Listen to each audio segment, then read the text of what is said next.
natin.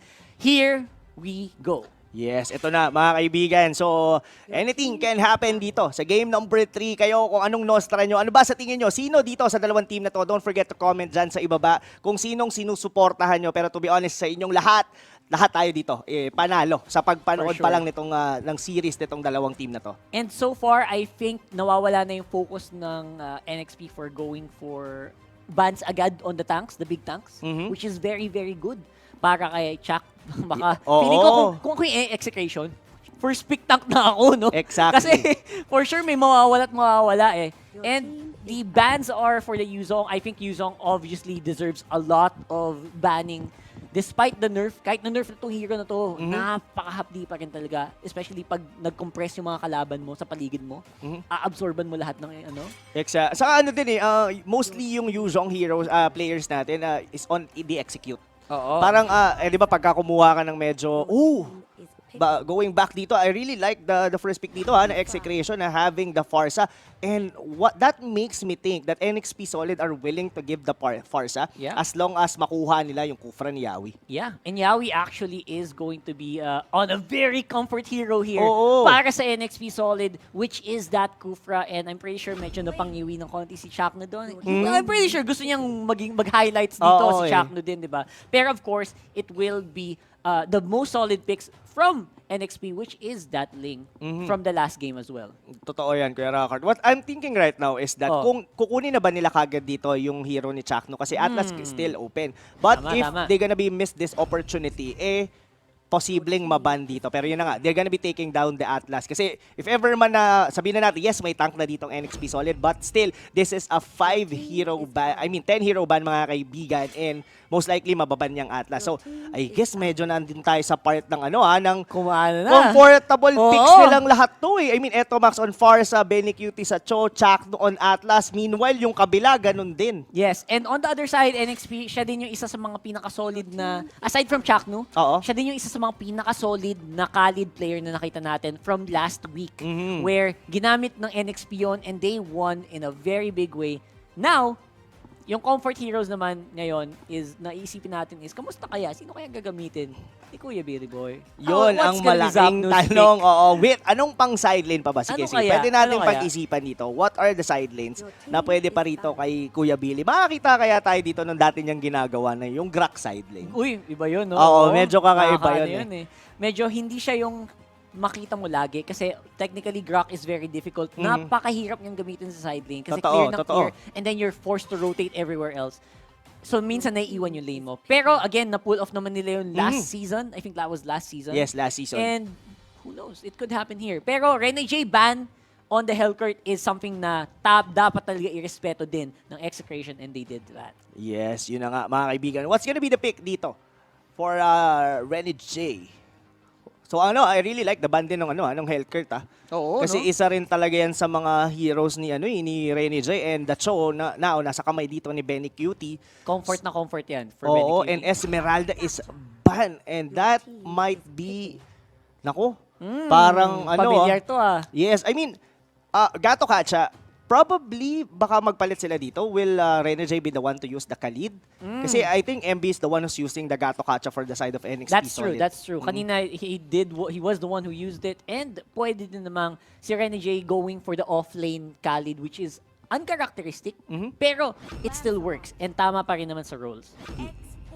X-Borg's gonna be the, I think that's gonna be the safest way to pick it on the side lane. And wow, ladies and gentlemen, this can be Hate's Lancelot. Isa to sa mga comfortable picks din dito ni Hate. Yeah, yan si X-Borg. Kahit bugbugin mo ng bugbugin yan, only armor yan. So, it's going to be, kahit pag initan yan ng, NXP ngayon, okay lang. Kasi pag nag-immortality ka, buwabalik yung armor. So, yung Firaga armor is going to be a big headache for them to deal with. And Hate gets a big comfort pick on the Lancelot. Napaka-komportable ni Hate dyan. Totoo yan. And I think, I was thinking kay Chester kanina if they're gonna be picking the Chango. But I think the Kagura, it actually makes sense in terms of team fights. Diba? I mean, ang bilis na, yun ang overturn. Pero ikaw, Kuya Rockard, the game has been set. Nandito na yung mga heroes dito ng ating mga teams. Who would you pick? Yeah, I give you the first one. Sino sa tingin mo dito for game number 2? Game number 2, I think this could be an NXP fight. Although yung last pick nila, medyo kinabahan ako sa Kagura. Depende sa performance ng Kagura, I still think NXP will win this. Alright, NXP Solid para kay Kuya Rockard. But ako, gusto ko yung mga picks dito na Execration. Sobrang comfortable nung picks ng Execration. Sobrang 50-50 ng labanan na to. Exactly. And ito pa, lalo na to, if katulad kanina, di ba si Z4pnu yung laging nagiging target nila. Now, he's on the X-Borg. Probably a high survivability rate doon sa side lane. So, hindi siya ngayon basta-bastang mapapasok given na first item noon is Immortality. I definitely gonna be picking Execration dito sa game number 3. Alright, so, let's have a 50-50 here. Decision na nga. Oo. It's gonna be a big one, ladies and gents. Ready na ba kayo? Kumain na ba kayo? Dahil ito na ang huling laban ng NXP versus Execration sa araw na ito. Yes, yun na nga mga kaibigan. Sino dito ang mag-uuwi ng bragging rights dito sa dalawang team na to? Pero ito na hinihintay nating mga TP at saka mga stickers na pinangako sa atin ni Kuya Z4pnu. Pero look at here on the mid, ang ganda ng mga pokes nila dito, Kuya Rockard. Oh my God, the pokes are real and that's going to be a very hard lane to fight here. Lalo na ngayon si Eto Max, naka-farsa siya. One of the best supports obviously in the game right now with so much range and damage output early on pa lang. So, Execration, expect ko na kayang-kaya ng kontrolin yung early game with the help of these two people. Pero syempre, titignan natin kung paano ang pasok ng NXP. Hindi nila papayagang free na buff lang to and guguluhin lang nila. Hate will still get the buff. Ang galing nung ikot doon ng NXP Solid. I mean, trying doon. Pero ito, mukhang maaabutan yata rito. Chakno spotting out, trying to deny the purple buff dito. Kami naman, sabi nila. Oo, but Rene J, tama lang din yung dating niya rito. Mukhang masisecure naman dito ni H2O yung kanyang buff. Yep. Very close to level 4, so I think we will expect a lot of big team fights here. Pero again, what is going to be the setup? Paano kaya yung gagawin ng NXP dito to actually invade? Kasi this is gonna be a difficult jungle to invade. Hindi nila magagawa yung mga usual na ginagawa nila na papasok sa jungle nung walang problema. They actually will have to deal with so much threats mula sa Execration dito sa laban na to. Most likely. Pero siguro gonna be giving the reason why I actually picked for the Execration. One thing is Farsa. Farsa, I mean, one of the best support heroes talaga, I think, on this meta. Then, number 2 is the Renejade's hero. Kasi, to be honest, sa mga nakikita ko, ang dami kong to be honest, pinansin nga ni Prof B kanina yun Pero, nagsasabi kasi ako ng totoo. Yun lang gusto ko sabihin. Si Renejade kasi... Rob Luna does not lie. Oo, lagi ko siya nakikita sa mga offensive type ng heroes. Like, yung kanyang Cho, yung kanyang Hellcurt. Pero, if you're gonna be giving Renejade a defensive hero, kumbaga may part sa akin na hindi natin na ma-maximize si Renejade. Nasasayangan ka. Oo. Sa pick na yon and it's a good pick. Pero it's on the wrong person. Yes. I mean, I'm not saying na hindi kayang laruin ni Renejade. For sure ang naman kaya Gato-Katsa. naman. But what I'm trying to say is that there are certain heroes na the best talaga para sa kanya and the draft actually countered somehow yung mga heroes ni Renejade. Yeah, and that's actually something that you will need to deal with talaga. I mean, if you're on a team, 5 lang talaga kayo Like, no choice. Kung kailangan nyo talaga ng isang extra frontline tank, you will need to adapt. And that's something na magandang testing din yan. Magandang testing din yan para sa NXP, no? Na meron silang mga hero na hindi mo usually makita na gamit nila. Pero, if they can pull it off here in the highest level of play dito sa MPL, that's saying something. That means napaka-multi-talented mo. Napakadami mong pwedeng gawin for your team which adds more value to you as a player. Exactly. Totoong-totoo doon. I mean, you actually nakuha mo lahat ng mga points doon, Kuya Rockard. Ang isa pa dito, mga kaibigan, ang laki ng burst potential kasi din ng Execration. From the, of course, nandun yung Cho could be able a very good pick-off. Tapos, somehow, of course, the Farsa with the Feather Airstrike. Diba? Parang ang bilis mag-deal ng damage. Parang may instant -1 kayo pag may nahuli si Benny Cutie. Parang ganon, no? And the Farsa is something that you need to really look out for. And si Ito Max ba may gamit? Sobrang, it would be a different story siguro kung napunta to sa, kung napunta to sa NXP because Chester is very good on that. Actually, both of them are good Farsa players. Farsa players. Ang inisip ko lang talaga, yung Kagura pick, how does it deal with the Farsa pick? Diba? Sa early game, obviously, lamang na lamang kasi si Farsa. Pero pag nagkumpul-kumpul na kayo, tas hindi nyo napansin yung Kagura, dun na nagkakanda-leche-leche yung lineup. Totoo. So, depende sa sitwasyon, depende sa posisyon pala, ni Chester sa magiging laban sa mid-game. Pero again, medyo mid-game pa yun para sa akin. Ang problema kasi sa sa isang Kagura is that he actually needs a little bit of time compare sa isang Farsa. I mean, Farsa, kailangan lang niyang mag-level 4 and that's it. Oo. I mean, kahit Arcane... Kahit no items pa, no? Oo, kahit Arcane boots lang. Any boots, to be honest. Kaya niyang i-mag-deal ng enough damage. But that's a different for Kaguras. Ang difference lang nila probably is yung mechanics nila sa mga team fights, which is after ng Feather Airstrike, mas malaki na yung maibibigay ng isang Kagura. But will they be able to have that time para magkaroon ng item din si Chester? Yun ang kailangan nating tignan. And nagiging solid, nagiging klaro na kung ano yung mga win condition ng ating mga manlalaro dito ngayon. Yes, yun na nga. Pero still, medyo nagiging cautious sila dito. This is not what we've seen on the first 2 matches nila.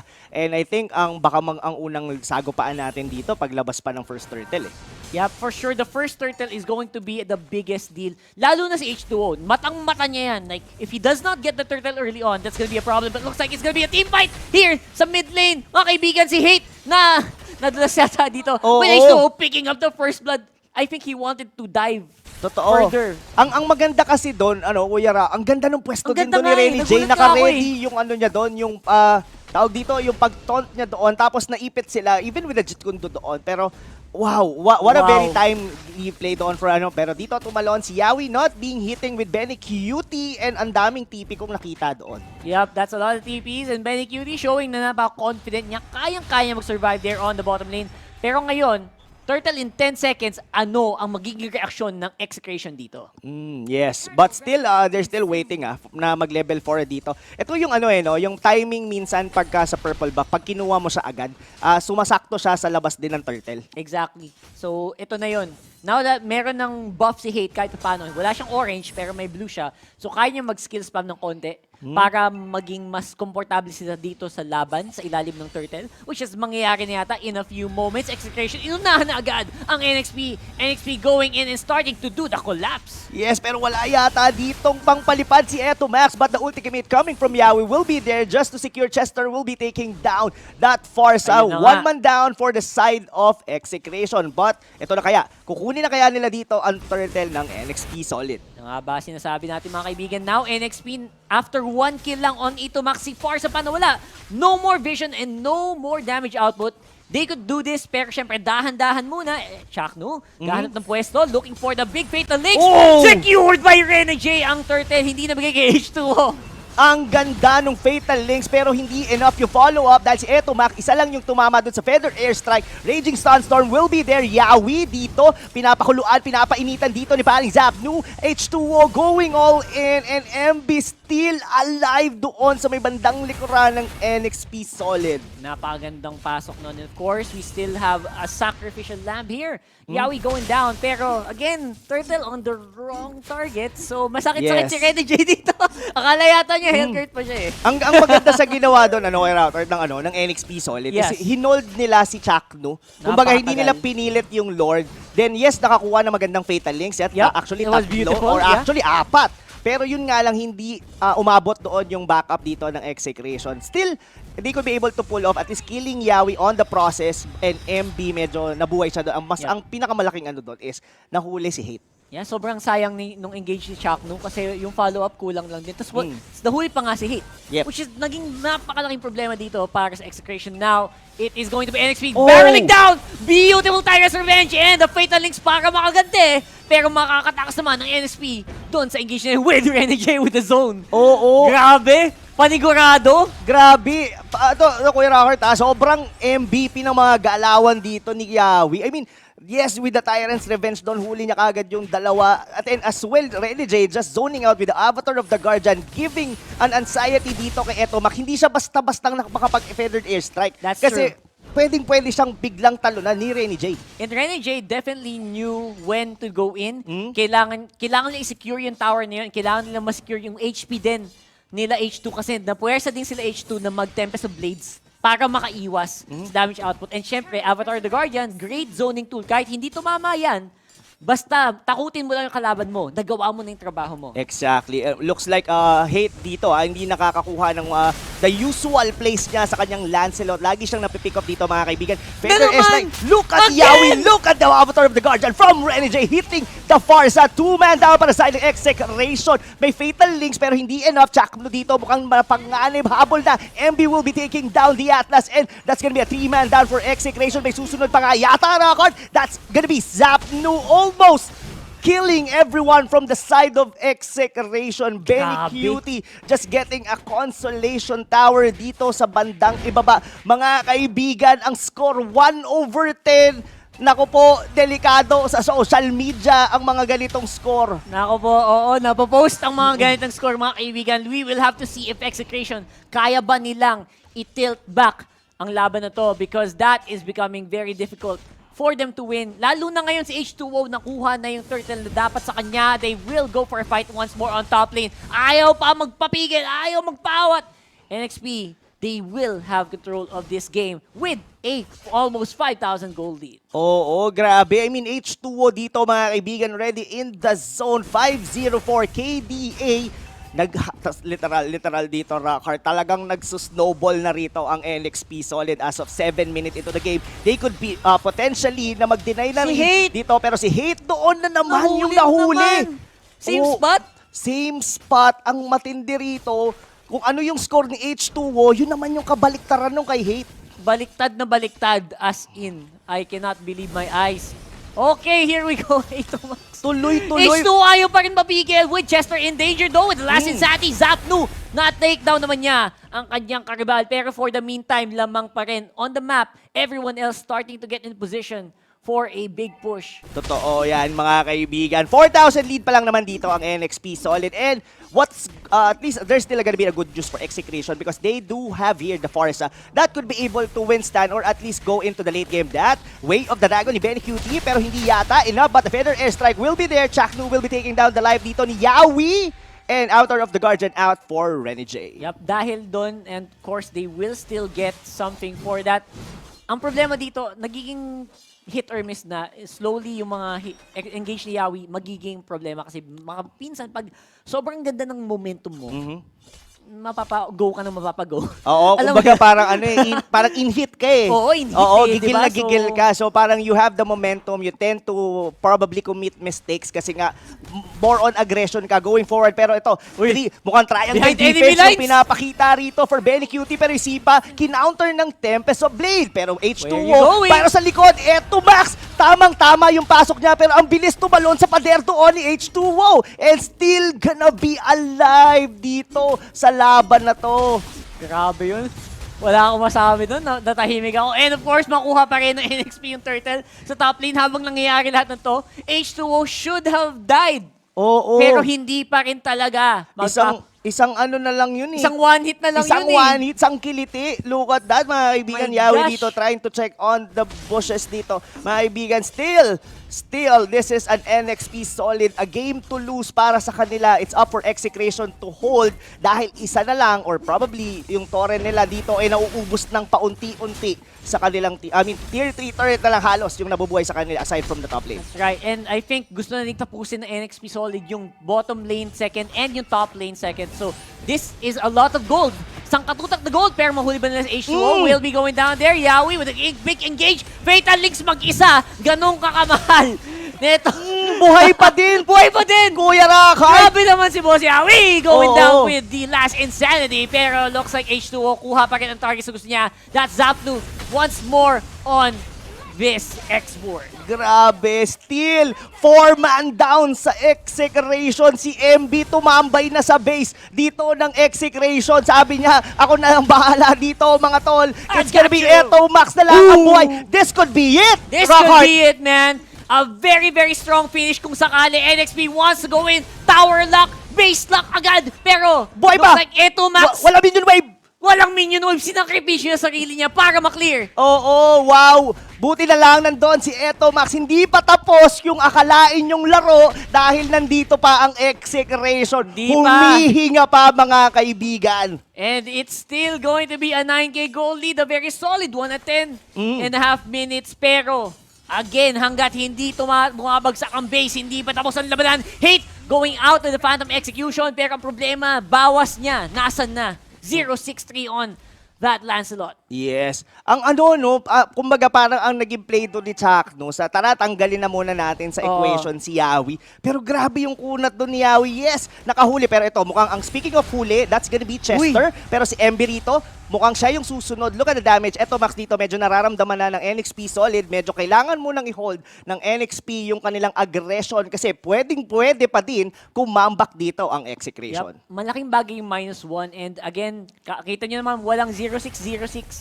Pag nag-item lock, pag nag-late game, lahat na kayo full items. Kahit anong standing yan, ganun pa rin. So I think yun yung ginagawa, sinusubukang gawin ng Execration ngayon. As in, clear mo lang lahat ng minion waves hanggang umabot na naman tayo ng 30 minutos dito. At pantay-pantay na naman tayo. Feeling ko, pinlano ni Ginoong Valdez to eh. Tingin ko. Nasabi niya, sige, paano muna natin sa early, tapos comebackin nyo. Then, yung sa malaking dulo, comeback. bahala na kayo kung sino makakuha. Good luck, di ba? Oo, Good luck good kung luck na mangyayari yun. And tingnan natin kung maging sagot ng ano dito, ng NXP is patagalin pa ba natin? I don't think so, ha? Kasi Luminous Lord na to, Kuya Robert. Big deal na to. And Chakno, all eyes on Chakno dito. Kasi ngayon, kumpul-kumpul kayo, there's a good chance mahuli kayo if you don't keep your eyes out. Problema, Execration, ang sagot nila, ayaw namin. Hindi kami papatol. Anong akala nyo sa amin? We will wait on the base and we will try to fight you pag dumating na yung Lord. Oo, totoo yun. Kasi Confident, ano din it's gonna be risky for them to be able to dive that one out. Yes, there's a potential na manakaw nila yon, pero up until what extent, di ba?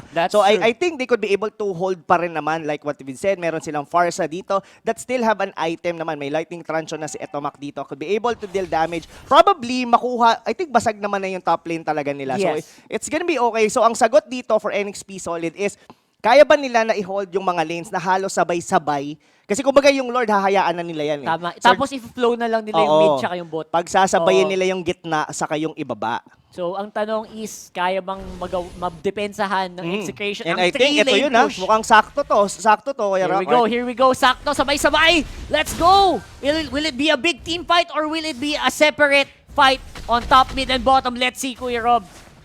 Oo, yun na. Tumalon doon si Rene J. Pero the Lord is still alive. Pero wala na yatang minion wave doon sa ibaba. Pero mukhang mabasag yata. Look at H2O. Just targeting pero nawala doon yung catapult. And still, Grabe! What a perfect Nadepensa defense. nila yun. Oo, timing lane. Ang ganda rin kasi ng mga minion wave clear ng Execration. Still, the middle lane can be taken down. And yun na, inulti na. Nag-last insanity na doon si Zapno just to be able to clear down the wave. And QT, tumalon doon si Yawi. Dinikit sila lahat doon sa may torre. But the Fatal Links will hit on too. But the Deathless of Blade will be there. It will be enough nga kaya, but H2O, mapapatay ni Zapno. Chester going in para sa atas, medyo unti-unti naubos niya dito ang NXP Solid. Eto, Max having a triple kill and as well with hate na buhay pa rin. Unang patay niya yon, pero at sa shutdown and a wipeout dito, sabi nila dito, takbo na mga tol! Takbo! Pinapatakbo sila ngayon ng Execration. Yung boss nila for sure, takbo kayo sa mid lane, go for it, and take it out as much as you can. Kaya ba? Kaya ba? This is 20 seconds on the death timer dito ng NXP Solid. Mukhang Oh my to. God! Kaya to! Tingin ko kaya to. Kaya to. Hold nila to. Medyo tinatangkin nila dito. Tatangkihin nila yan for sure. Dako po, mga kaibigan. That's gonna be base! Dako po, yung base. Ayan na! Pinahanda nila dito. Execration. Taking number 3! Oh my God! What? What? What is happening? What is happening? Ano nangyari? Ano yun? Ano Si yun? Billy, hindi naman ko nahulog. Speechless talaga kami mga kaibigan. Isipin mo yun, isang beses lang nakapatay si Hate sa laro na yun, yung pa yung pinakamahalagang napatay niya. Oh my God. Wow. Look at Zapno. He's actually this is the tears of joy. Paano? Oh my God. But still, props to NXP Solid. They almost have that game. They had the Lord.